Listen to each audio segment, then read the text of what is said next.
What'd you find? I found a toddler organ pipe cactus. Very healthy. He is. Look at him. He's got five fingies. Look at him. Look at all around the hillside is just like... Apparently, yeah, there's some more babies over there. Yep. Apparently this is a healthy hillside for organ pipes to live. Yeah, there's a few saguaros. There's a fish and cactus over there too, I see. Yep. The saguaros are huge.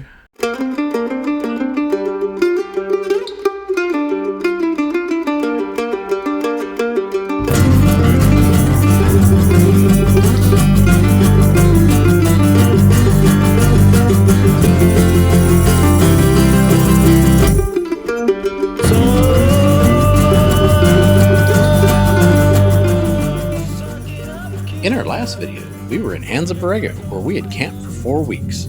We left there with the notion to visit Los Algodones, Mexico to have dental work and eye exams done. Following advice we found on YouTube, we camped near the American Girl Mine area of Southern California.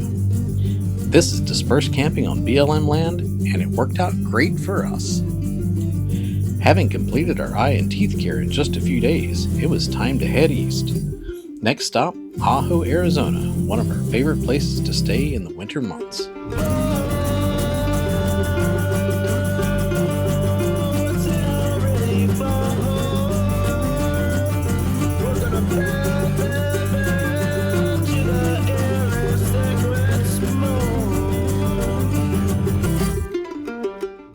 Let's go for a walk. Heading out from camp. We got to Ajo, Arizona early in the afternoon, and we started driving the roads around, looking at our favorite campsites, trying to find a place to camp. Most of those were taken up by other campers. It is peak season, or it was peak season, and there's a ton of snowbirds fleeing the cold weather from wherever they live. We did find the site that we stayed at last year was open, so we took that because by this time it was later in the afternoon and we needed to find a campsite. Next year, we're going to go farther out because we've got Starlink and we can get our internet service and still have privacy. That's fun. Start off down this road. I don't know. I've seen 3 groups of people go down this road this morning and none of them have returned, so I'm not really sure where they're at. And it's up of a rise, and we're going to go down this way, down this ridge, and there's a road. We passed 3 other campers that we didn't know were next to us. Well, yeah, there's lots of Palo Verde and mesquite and cactus to hide everybody. So. Yeah, so I don't know if somebody's camped back here, or if it's really a road. It's got a road marker. So it's actually a road. We'll see how far it goes. Wound up, the road turned into an ATV track. This ridge gets a little vegetative and it looks like it drops down pretty sharp at the end. So we're gonna just wing it and cut across what we can see. Kind of that way. Easy walking. Just explore. Until we get tired or halfway tired, and then we'll head back to camp. Here we go, organ pipes. We're back in. Pipe cactus. It's a young one. Young one, but it's probably way older than me. Probably. Yeah, some right by our camp that are beautiful. Great big ones. Headed. Yeah, they're not overly aggressive. No. We're not lost anymore. We'll be able to make it. We knew exactly where we were. The map did not lie. So now we're on a road. What is it? Driving with me. Yeah, it's more of a wash than a road. Yeah. But you know. It'll do. You found the Grandpa Choya. Elizabeth heard animal calls. What's that noise? Not quite like a coyote or your average bird. I know you can't hardly hear it, but it was weird. Check your Merlin, it's birds. Yeah, so there's a whole bunch of quail right over there. I don't know if you could see them. Oh, 1, 2, 3, 4, 5. There's one trailing way behind. We're gonna walk over this corral and find a spot of shade and sit and relax for a few minutes before we head back to camp. Looks interesting at any rate. The corral had a windmill-powered water pump and a large holding tank. Surprisingly, there was a tap to access it. It was left to drip, intentionally or not, I don't know. It seemed to make it a very popular place for birds and other wildlife to visit.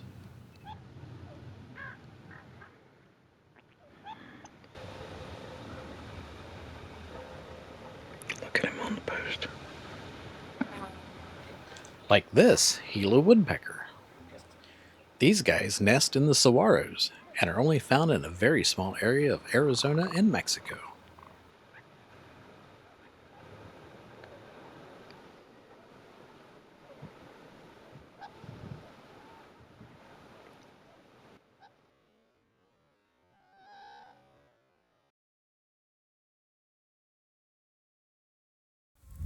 Apparently, it's not just birds attracted to the water. Alas, we saw no snakes that day. There was a lizard hanging out at this corral, but I couldn't get a photo of him. I know it's out of character for us, but I tried. The quail did come to get some water at the tank. We tried to hide out of sight, trying to get good shots of them. We're not focused on the birds, we're focused on the bush.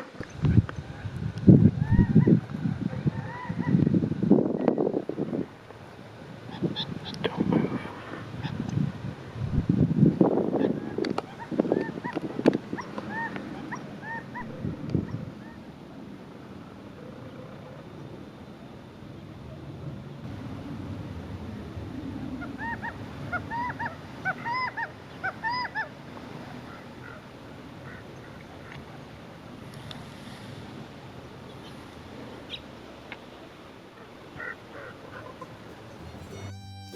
These are Gamble's quail, and one of our favorites. These guys were particularly vocal, and we were sad to see them go. Spying on the birds. I shot some quail with my camera.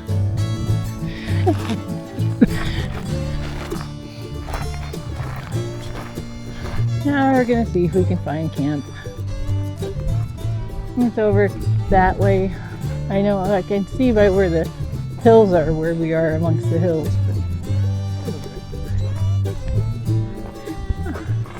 Hey, no Pepla.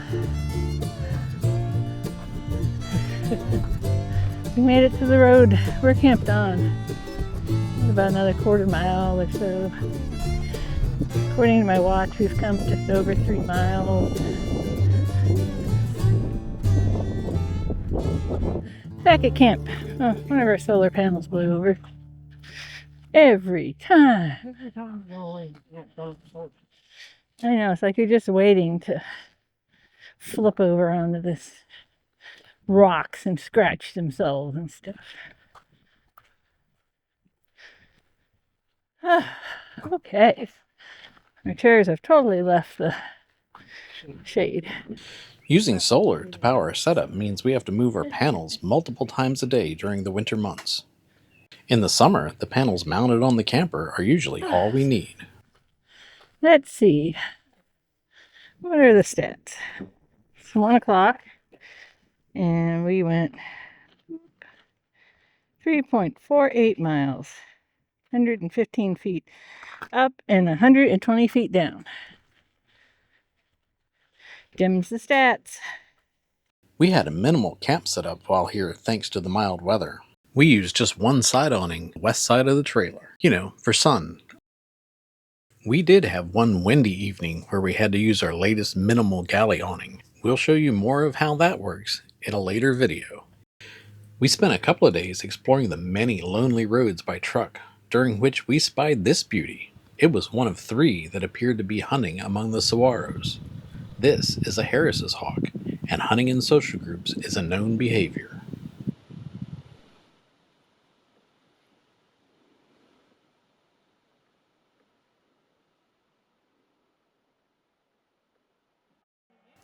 Back at camp, this guy was a regular visitor, even perching on our camper. This is a cactus wren, the Arizona state bird.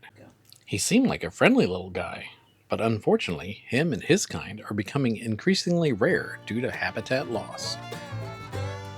We like to check out our maps to see if there's anything interesting nearby.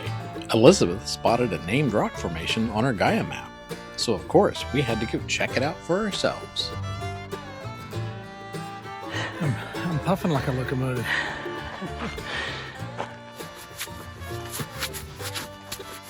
I face this way, so I'm not looking at there. Yeah, that's better.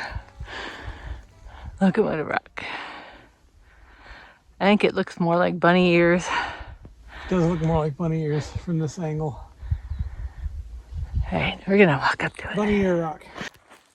The climb to the rock is really not steep. expecting that at The all. video does not do it any I was justice. expecting a rock, a solid rock. But look, there's all kinds of other rocks built in. Touch it, touch it. I touched it. Yeah, what color rock you want? I know. Red, gray, white, brown, black. Sedimentary, right? I think so. I'd have to ask my geologist. Yeah. Should be able to see our campsite from here. Yeah. Looking for a campsite. It's somewhere I took out in here. I got photographs of that campsite just to see when we get there. When we find It's just things. the back side of the bunny ears. I thought Backside we of could the make bunnies. it down to that trail I'm not down getting there. Down there, not without pain. Yeah, it looks like if you were young and limber, you could let yourself down here. Yeah, that's a negative for me, Ghost Rider. You know, you put a foot there and another there, and then you would just hop down the last. I'm afraid my pop would pop all the joints in my body, and that would be it. Be calling the. Yeah, I think we're gonna go up this way, explore a little more, and then call it good enough.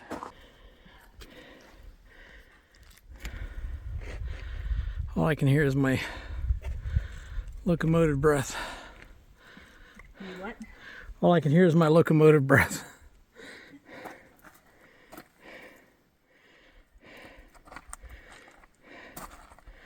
Here she is. This doesn't look stupid at all. No, we've. Down over there? Yeah, you can kind of get down over here. Kinda. Here, let me show you. You'd hop down that rock, hop over that rock, and that rock, and you'd be on that side.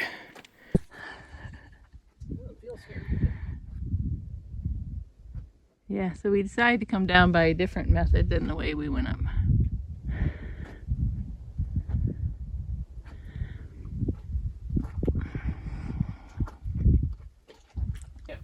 Me Luckily, the and my shadow rock is very grippy. climbing down Locomotive Rock. Just above the Thanks, Shadow James. one of the.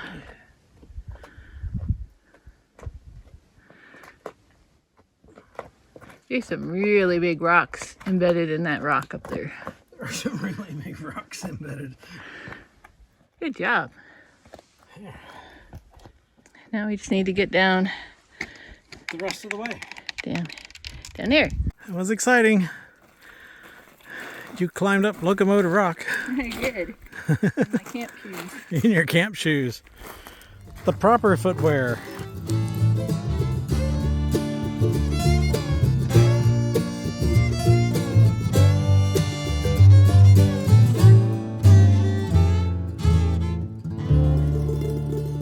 Heard that one.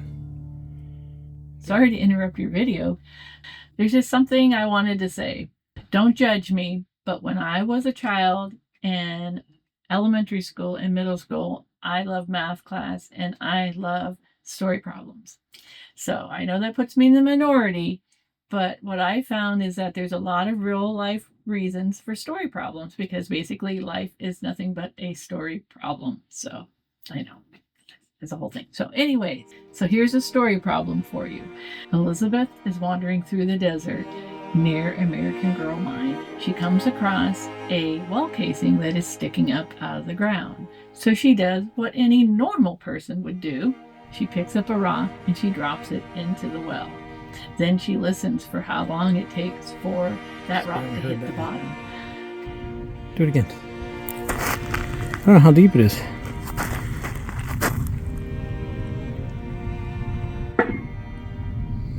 It's like 4 seconds. So, present day Elizabeth, while editing this video, is wondering how deep the well is. Well, she can figure that out. I can figure that out. I don't know why I'm talking about myself in third person. Anyways, it's easy to do if you know some things. I understand there are going to be 3 types of people watching this video. First type are just normal people that are like, I don't know, maybe I want to know how deep this well is, but don't really know a whole lot about science and math and that stuff, or don't care to know. The second group of people are the people that actually are interested in this kind of thing and know a lot about science and know a lot about equations and how to solve them. If you find any flaws in my figuring, please comment below. The third type of person is probably already fast forwarded because they don't understand why anybody would give a rat's butt about how deep a well is and how to figure it out. So anyways, if you're still with me at this point and you're interested, this is how we are going to figure it out. And I say we, I realize you're not actually here with me at the time that I'm doing this, but you know what I mean. So now, along with science, I think it's important to also include art because we like to be well-rounded. Now, we also should include probably psychology and philosophy, but you know, we only have so much time. So, figure this problem out. I'm going to need my glasses because they make me smarter. I'm going to illustrate this problem for you. That's the art portion of this. What happened was that me, Elizabeth, was wandering through the desert, as I am wont to do. I am happy because I am wandering through the desert. So, Elizabeth came across a well casing sticking up out of the ground. And she picks up a rock. Her husband, who was nearby, also wandered, sees that his wife is going to do something, and he thinks to himself, my wife is cool and she does really interesting stuff. I better record this for prosperity. So he whips out his phone to record what I'm about to do. So what I do is I take a rock and I drop it in the well and I listen for how long it takes to hit the bottom, because I know that I can figure out how deep the well is by how long it takes to hit the bottom. Now, the solution to this problem is actually there's 2 components to it. One component is the amount of time it takes for the rock to hit the bottom. Then it produces a sound. The second component is actually how long it takes for the sound waves to come up to reach the microphone on the camera.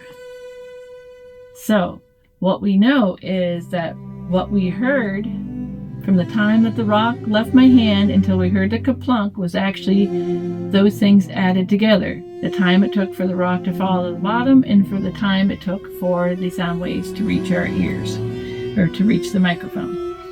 So we can actually figure that out knowing a few things. Let me show you how.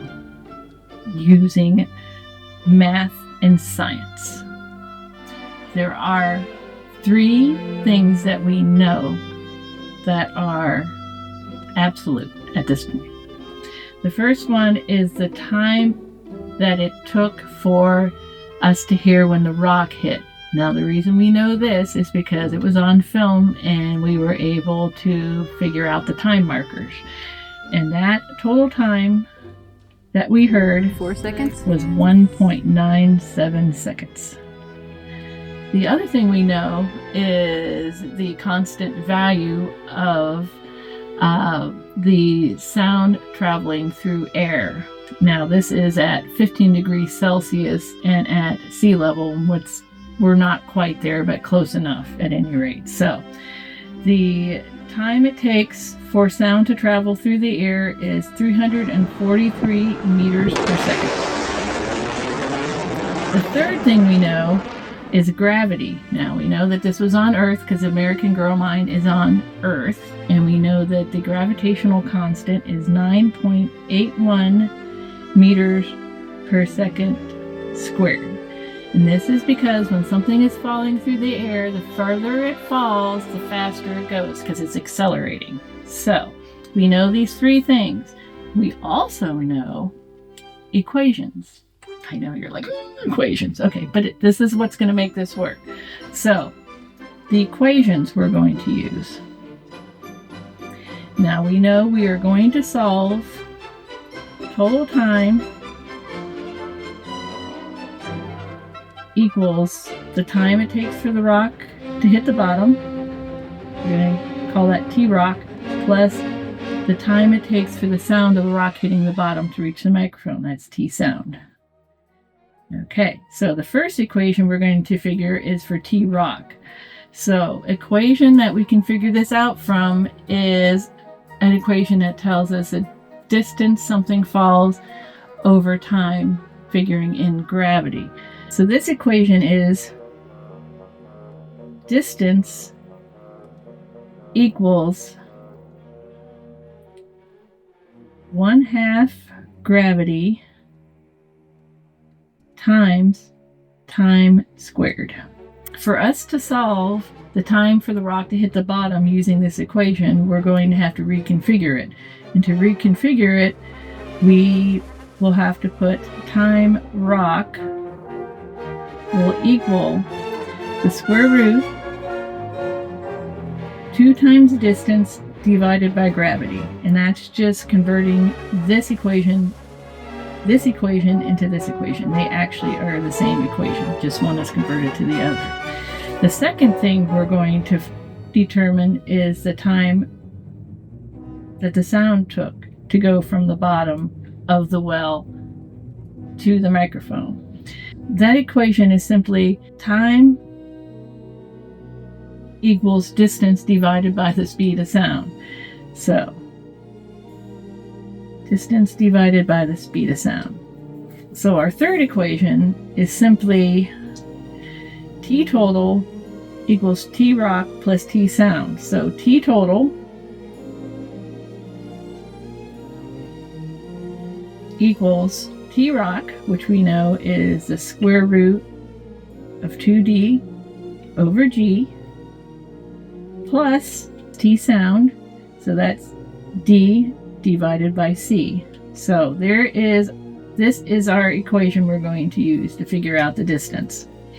Now, we're going to plug in our numbers, and our numbers are 1.97 equals the square root of 2D divided by gravity, which we know is 9.81, plus distance divided by the speed of sound, which is 343. Back in my day, we did not have computers in our pockets. We did not have access to the internet. Nowadays, we just plug in this equation into a solution finder on the internet and it spits the answer out. So honestly, I do not remember how to do equations per se. I know we would multiply everything by 343 to get rid of the fraction, and then we would square both sides of the equation to get rid of the square root, and then do the division, and that would give it. So I almost remember it, but not quite. So what we're going to do, because I don't trust my memory of algebra, love math, did not like algebra. I am not alone in that, I'm sure. We're going to enter it onto a problem solver I found on the interwebs. Now, Is it the best one? I don't know. It's the first one I found that said free in capital letters, because if it's for free, it's for me. I Googled equation solve free, and this is one of the first things that came up. So this is symbolab.com if you're interested. And what we're going to do is enter in our equation as we know it now. 1.97 equals the square root of 2d divided by the force of gravity, which is 9.81. And then we're going to add to that, because that's our t rock, we're going to add t sound, which is distance divided by the speed of sound, which is 343. So that is our equation, and all we have to do is hit the little go, and we have our answer. So what you thought was going to be the hardest part turned out to be the easiest part, because knowing how to use Google can save you time and mental energy. So now we know the depth of the well. The depth of the well is 18.03331 meters. Haha, I bet you thought we knew how deep it was. Well, you do if you know what a meter is, but since we're in the United States, we do not generally think in terms of meters, though some of you might if you're scientists, which we do have some of those in the family. But since I do not think in meters because I'm from the old days, we are also going to use a converter on our computer because that's the way we roll. All right, so we find a converter on Google. All you do is just Google meter to feet conversion. It's pretty simple. And we're going to plug in meters, 18.03331. And that gives us an answer of 59.164 feet. So there you have it. If you're ever wandering through a random spot outside of American Girl Mind and come across this particular casing sticking out of the ground, you will know that it is approximately 60 feet deep, or 59.164 feet deep. So now we all know. Thanks for sticking with me. Coming soon in our next video. We trade trailers and visit February Falcon State 15th. Park and Choke Canyon State Park. Sadness, dropping off the trailer. Hopefully we'll be back in 2.5 months. We'll see.